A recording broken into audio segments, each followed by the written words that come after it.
Hello പ്രിയ കൂട്ടുകാരെ, 4ാം class കിതാബുൽ ഫിഖ്ഹിലെ 7ാമത്തെ പാഠഭാഗം അശുദ്ധി കാരണം ചെയ്യാൻ പാടില്ലാത്ത കാര്യങ്ങൾ, അതിനെ കുറിച്ചിട്ടൊക്കെയാണ് നമ്മൾ മനസ്സിലാക്കുന്നത്. അശുദ്ധിയിൽ നിന്ന് ശുദ്ധിയാവാൻ എന്ത് ചെയ്യണം, അതൊക്കെയാണ് പാഠഭാഗത്തിൽ മനസ്സിലാക്കുന്നത്. പാഠഭാഗം നമുക്കൊന്ന് മനസ്സിലാക്കാം.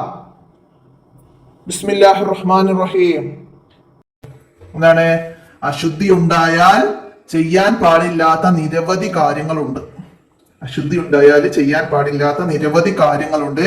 അവ ചെയ്യണമെങ്കിൽ ഉളു എടുത്തുകൊണ്ടോ കുളിച്ചുകൊണ്ടോ അശുദ്ധി ഉയർത്തണം. അപ്പൊ അശുദ്ധി ഉണ്ടായാൽ ചെയ്യാൻ പാടില്ലാത്ത കാര്യങ്ങൾ ഉണ്ട്.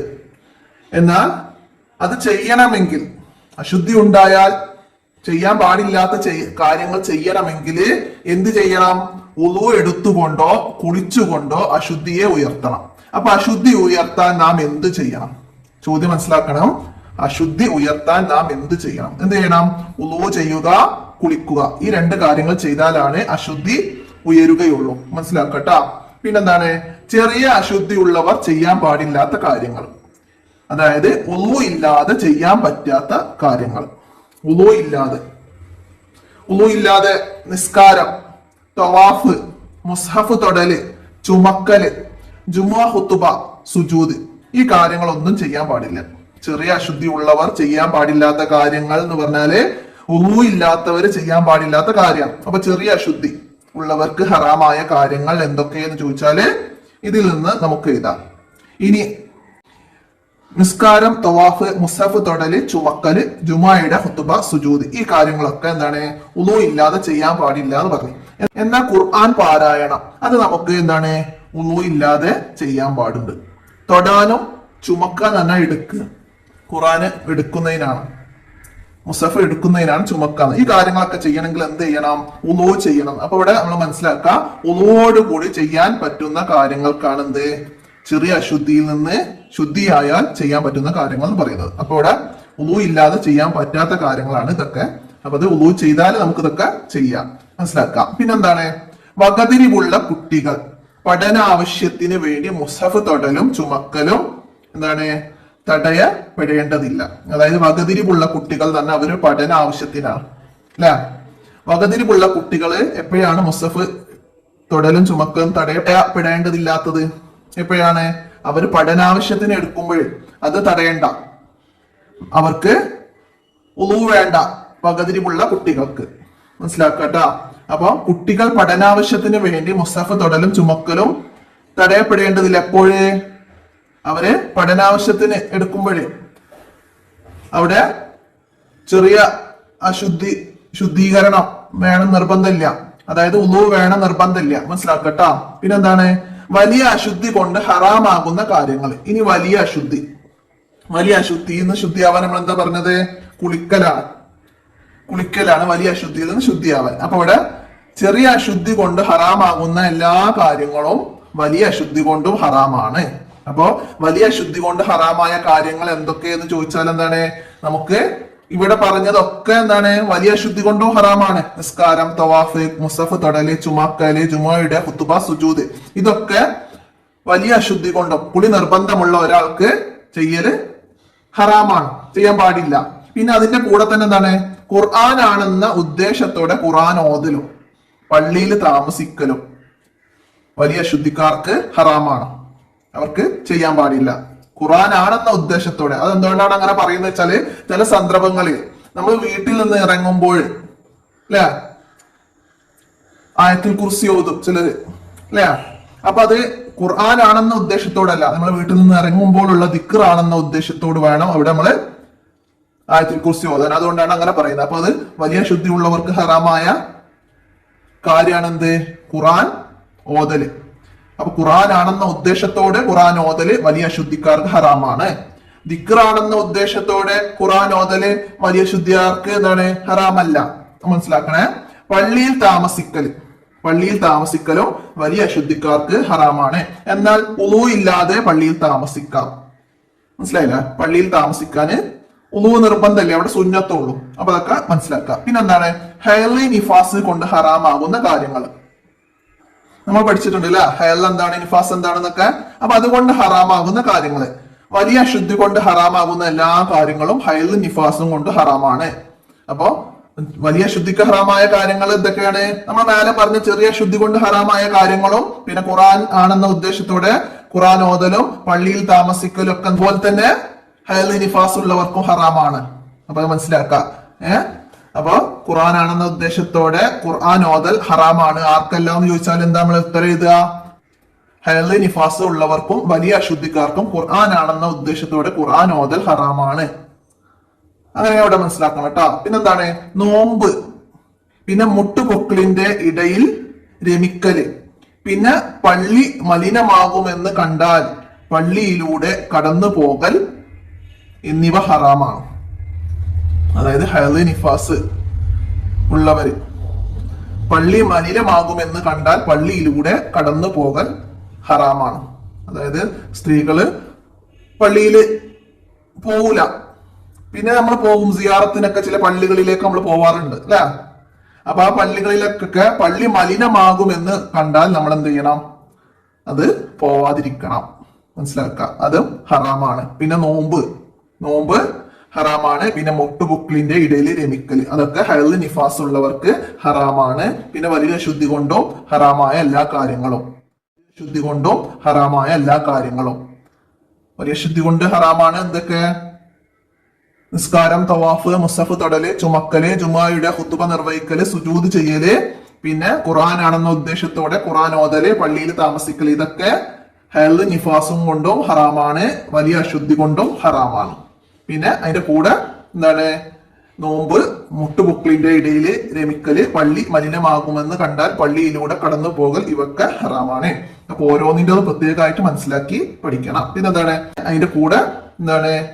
നോമ്പ്, മുട്ടുപൊക്കിളിന്റെ ഇടയിൽ രമിക്കല്, പള്ളി മലിനമാകുമെന്ന് കണ്ടാൽ പള്ളിയിലൂടെ കടന്നു പോകൽ, ഇവയൊക്കെ ഹറാമാണ്. അപ്പൊ ഓരോന്നിന്റെ പ്രത്യേകമായിട്ട് മനസ്സിലാക്കി പഠിക്കണം. പിന്നെന്താണ്? ഹൈദ് നിഫാസ് ഉള്ള അവസരത്തിലെ നോമ്പ് ഖളാ വീട്ടൽ നിർബന്ധമാണ്. നമ്മൾ മുമ്പ് പഠിച്ചിട്ടുണ്ട് അല്ലെ. സ്ത്രീകൾക്ക് നിസ്കാരം ഹറാമായ സമയം എപ്പോഴാണ്? ഹൈദ് നിഫാസ് ഉള്ള സമയത്ത്. എന്നാൽ ആ സമയത്ത് നിസ്കാരം ഖളാ വീട്ടേണ്ടതില്ല. എന്നാൽ ഹൈദ് നിഫാസ് ഉള്ള സമയത്തിലെ നോമ്പ് ഖളാ വീട്ടണം. ആ സമയത്ത് നോമ്പ് നോൽക്കൽ ഹറാമാണ്. ആ നോമ്പ് ഖളാ വീട്ടൽ നിർബന്ധമാണ്. അതൊക്കെ മനസ്സിലാക്കണം കേട്ടോ. ഇനി ഇവിടെ എന്താ? നോൽക്കൽ ഹറാമാണ്, ആ നോമ്പ് ഖളാ വീട്ടൽ നിർബന്ധമാണ്. അതൊക്കെ മനസ്സിലാക്കണം കേട്ടോ. ഇനി ഇവിടെ എന്താ? ശരിയും തെറ്റും അടയാളപ്പെടുത്താനാണ് നമുക്ക് തദ്രിപാത്തിൽ ആദ്യം വന്നത്. എന്താണ്? ഉളു ഇല്ലാതെ പള്ളിയിൽ കയറാൻ പാടില്ല. അത് ശരിയാണോ? ഉളു ഇല്ലാതെ പള്ളിയിൽ കയറാൻ പാടില്ല എന്നുള്ളത് അത് തെറ്റാണ്. ഉളു ഇല്ലാതെ പള്ളിയിലൊക്കെ കയറാം. പള്ളിയിൽ കയറാൻ സുന്നത്താണ്. അപ്പൊ അത് തെറ്റാണ്. എന്താണ്? ഹൈദുള്ളവർക്ക് നിസ്കരിക്കാൻ പാടില്ല. അത് ശരിയാണ്. ഹൈദുള്ളവർക്ക് നിസ്കരിക്കാൻ പാടില്ല എന്നത് ശരിയാണ്. പിന്നെ എന്താണ്? വലിയ അശുദ്ധി നീങ്ങാൻ ഉളു ചെയ്താൽ മതിയോ? പോരാ, നമുക്ക് കുളിക്കണം അല്ലെ. വലിയ അശുദ്ധി നീങ്ങാനെ കുളിക്കണം. അപ്പൊ അത് തെറ്റാണ്. പിന്നെ ഉളു ഇല്ലാതെ മുസഫ് തൊടരുത്. അത് ശരിയാണ്. ഉളു ഇല്ലാതെ മുസഫ് തൊടാൻ പാടില്ല. ചെറിയ അശുദ്ധിയിൽ നിന്ന് ഉയരണമെങ്കിൽ ഉളു ചെയ്യണം. അത് ചെയ്തതിന് ശേഷമേ മുസഫ് തൊടാൻ പാടുള്ളൂ. അപ്പൊ നമുക്ക് അത് ശരിയിട്ടാ. പിന്നെ ഖുർആൻ ഓതാൻ ഉളു നിർബന്ധമാണ്. ആണോ? അല്ല, ഖുർആൻ ഓതാൻ ഉളു നിർബന്ധമില്ല. അത് സുന്നത്താണ്. അപ്പൊ ഖുർആൻ ഓതാൻ ഉളു നിർബന്ധമാണ് എന്നത് തെറ്റാണ്. നമുക്ക് ഖുർആൻ തൊടാനും എടുക്കാനും ഒക്കെയാണ് ഉളു വേണ്ടത്. ഓതാൻ നമുക്ക് ഉളു സുന്നത്തുള്ളൂ. അപ്പൊ അതൊക്കെ മനസ്സിലാക്കിയിട്ട് വേണം ഇവിടെ ടിക്ക് ചെയ്യാൻ. ഉളു ഇല്ലാതെ പള്ളിയിൽ കയറാൻ പാടില്ല എന്ന് പറഞ്ഞാൽ ആരും പോയി ശരിയാണെന്ന് പറയണ്ട കേട്ടോ. അത് തെറ്റാണ്. ഉളു പള്ളിയിൽ കയറാൻ നമുക്ക് ഉളു സുന്നത്തുള്ളൂ. പിന്നെന്താണ്? തെറ്റുകൾ ശരിയാക്കി എഴുതുക. എന്താണ്? ചെറിയ അശുദ്ധി ഉയർത്താൻ കുളിക്കണം. അപ്പൊ എന്താണ് ഇവിടെ ശരിയാക്കേണ്ടത്? വലിയ അശുദ്ധി ഉയർത്താൻ കുളിക്കണം എന്ന് നമുക്ക് ശരിയാക്കി എഴുതാം അല്ലെ. വലിയ അശുദ്ധി ഉയർത്താൻ കുളിക്കണം. അല്ലെങ്കിൽ നമുക്ക് എന്ത് എഴുതാം? ചെറിയ അശുദ്ധിയെ ഉയർത്താൻ ഉളു ചെയ്യണം. അങ്ങനെ എഴുതാം. ഇപ്പൊ ഇവിടെ നമുക്ക് ഇതിന് ഏറ്റവും യോജിക്കുന്നത് ഇവിടെ അവസാനത്തെ തിരുത്താനാണ്. ചെറിയ അശുദ്ധിയെ ഉയർത്താൻ ഉളു ചെയ്യണം. അപ്പൊ ഇവിടെ വിട്ടിട്ട് നമുക്ക് ഉളു ചെയ്യണം എന്ന് എഴുതാം.